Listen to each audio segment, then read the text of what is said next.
Cuidado, menino, com as pedras onde pisas. Tem pegadas apagadas, tem palavras sussurradas nos ecos das paredes frias. Cuidado que a história fala, como sua avó já dizia, de cada canto esquecido dos casarios da Bahia.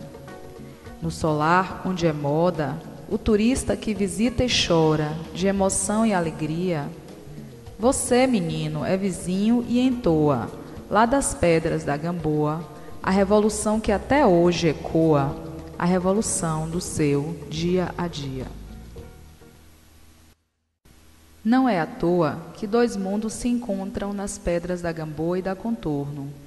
O solar do Unhão, hoje imponente casario, foi edificado pedra sobre pedra numa estrutura humilde por um bandeirante português, Gabriel Soares de Souza, homem pobre que se transformou em grande proprietário de terras nos idos de 1570. Morre alguns anos mais tarde e, por não ter herdeiros, suas terras são deixadas aos beneditinos. Somente no século XVII, a construção simples se transforma em residência de luxo, época em que passou a pertencer ao ouvidor desembargador Pedro de Unhão Castelo Branco.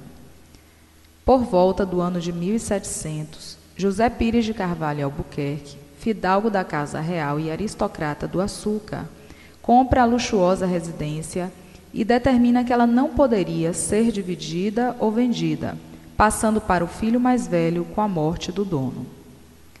A partir daí, começa o resplendor do solar. Sofre reformas arquitetônicas, tornando-se mais cobiçado e admirado por todos.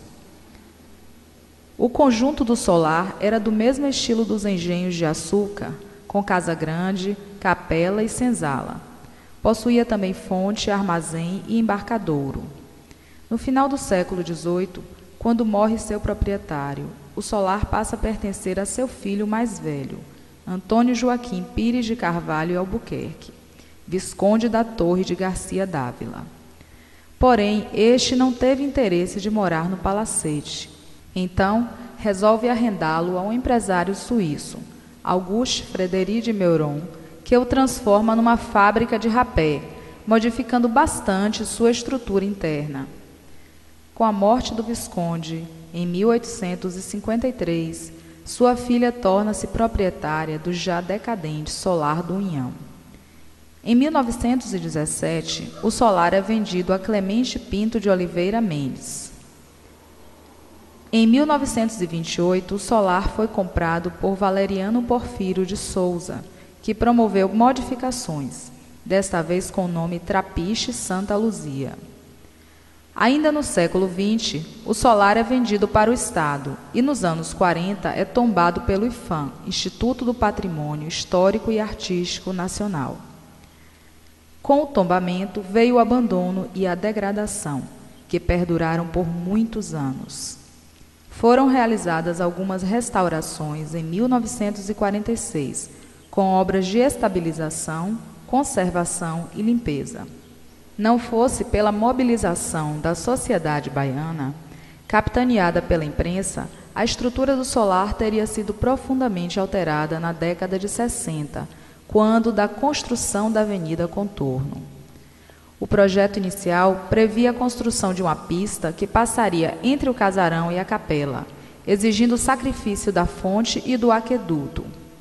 Ainda nesse período, o conjunto arquitetônico do solar foi completamente reformado pelo governo do estado para ser a sede do Museu de Arte Moderna da Bahia. O solar do século XIX só possuía 2 pavimentos e água furtada, seguindo o modelo das construções coloniais. Para chegar à entrada, utilizava-se uma ponte de 4 arcos decorada com azulejos portugueses e ornamentação em estilo barroco. A pequena senzala abrigava escravos domésticos e os trabalhadores do alambique. Atualmente funciona ali um restaurante de comidas típicas. A fonte, situada à esquerda da capela, era composta por uma carranca em pedra branca, decorada em estilo barroco, e foi construída para a devoção a Santa Luzia, mas era aberta à população local.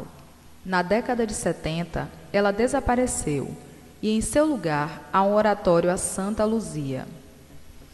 O cais de embarque serviu para exportar produtos do recôncavo e de base para o tráfico de escravos. O chafariz, originalmente alimentado pelo aqueduto, foi preservado. O contexto histórico nacional e internacional.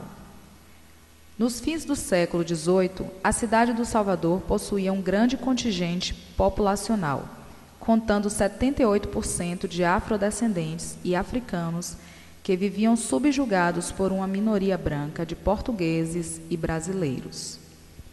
A estratificação social comum a esse período separava os indivíduos em nobres, plebeus e escravos, em brancos, mulatos e negros, em europeus, brasileiros e africanos. Os afrodescendentes e africanos, prisioneiros de uma sociedade hostil, estavam submetidos aos trabalhos mais fatigantes e humilhantes. Alguns eram recrutados para o serviço militar, contra a vontade, e eram submetidos a castigos físicos como métodos disciplinares. A insatisfação com o sistema político não era exclusiva das classes subalternas, mas também dos diversos estratos sociais. Situação semelhante era experimentada na Europa, palco da Revolução Francesa e do surgimento de ideais republicanos.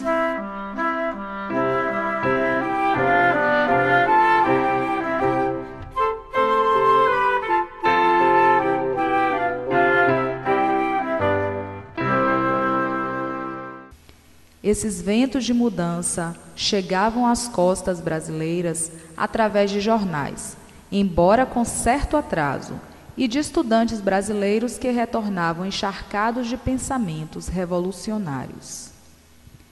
Nesse contexto, surgem os círculos de intelectuais que propagam os ideais de igualdade entre os homens, apontando para o fim da escravidão.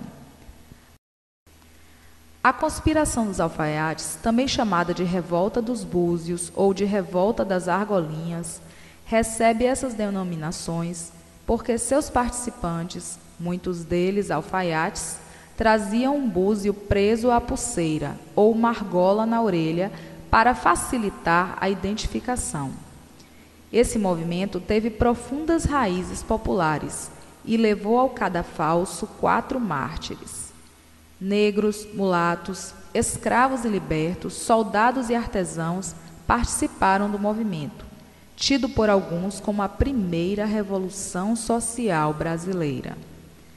Eles aspiravam à independência do Brasil e à construção de uma sociedade igualitária, marcando lugar na história como o primeiro movimento a contemplar em seus ideários a igualdade de direitos para todos que aqui viviam, incluindo os africanos e seus descendentes. De fato, não houve uma revolta e uma insurreição explicitadas em ações de luta armada, mas tão somente o anúncio de um projeto político pluralista e democrático, abortado por uma ação rápida do poder colonial.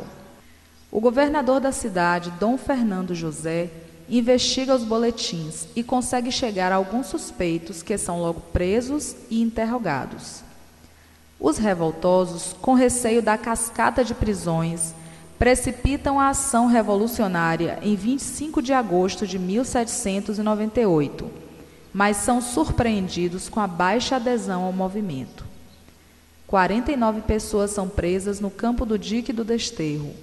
Apenas 33 pessoas foram indiciadas, dentre elas 10 escravos, um africano e os demais baianos. Do grupo de escravos indiciados, 4 deles pertenciam ao senhor do solar do Unhão, Dom José Pires de Carvalho e Albuquerque, que exercia o cargo vitalício de secretário-geral do Estado do Brasil e da Guerra. Luiz de França Pires tinha 32 anos de idade. Era escravo e alfaiate, filho de pai e mãe escravos. Outro escravo do solar, acusado de tomar parte na Revolução, foi Inácio Pires dos Santos, que tinha 17 anos e era filho de uma escrava com um homem branco. João Pires, escravo de 18 anos, também pertencente ao solar, era filho de um branco com uma escrava crioula e sabia ler e escrever. Manuel José de Vera Cruz era escravo e filho de escravos crioulos. Tinha 30 anos de idade e também sabia ler e escrever. Mais de 30 participantes do movimento foram presos e processados. Ao final, duras penas foram aplicadas aos rebeldes de origem humilde. O alfaiate João de Deus do Nascimento, o aprendiz de alfaiate Manuel Faustino dos Santos, que tinha apenas 17 anos, e os soldados Luiz Gonzaga das Virgens e Lucas Dantas foram enforcados e esquartejados em 8 de novembro de 1799, na Praça da Piedade.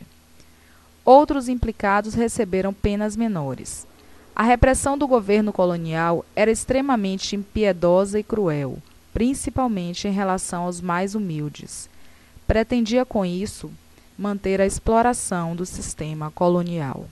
Vimbo, vimba mfana, vimbo, vimba mfana, vimbo, vimba mfana,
vambenu yabale, vambenu yabale,